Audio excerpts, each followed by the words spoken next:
Ngitungi apa? Rendeng karo ketiga.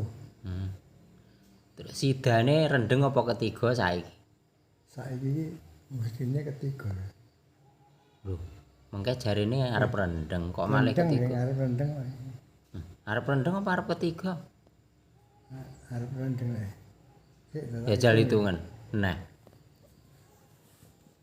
September, Oktober, November, Desember, Januari, Februari rendeng. Maret, April, Mei, Juni, Juli, Agustus ketiga. saiki ki April. Agustus, September, Oktober, November, Desember isih rendeng. Januari, Februari, Maret, April ketiga. Saiki ketiga. Mestinya ketiga. Lah kok udan? Nambah malah udanin apik. Lah ya piye ngono kuwi terus? Iki apa April? April. Malah ketiga ya. Tapi kok udan gak? Lah iya. April, Lah iya, Mei, piye? Juni, April. Sing bener nandur apa ora? Juli, mbok. Waduh. Nek sampean tekno tani lho. Kok ndak ngerti?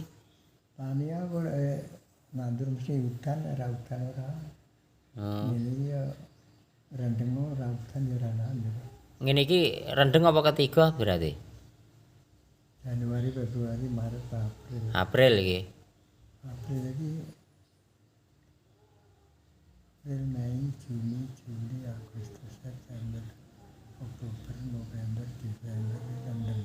Desember, Januari sih rendeng. Februari, Maret ini ketiga ini. Maret, April, Mei. Ini ketiga loh sana mesti. Oh, ketiga ya jane. Nek mbiyen lho ya, ora saiki. Oh, mbiyen ketiga. Heeh. Saiki mbuh. Lah saiki isih udan ini. Oh, saiki sik udan ya. Udan tapi ya endi udan ya ora terus. Heeh. Ya ora medina udan lho. Heeh. Ora enek 10 dina ora udan. Mbuh. Apa enak?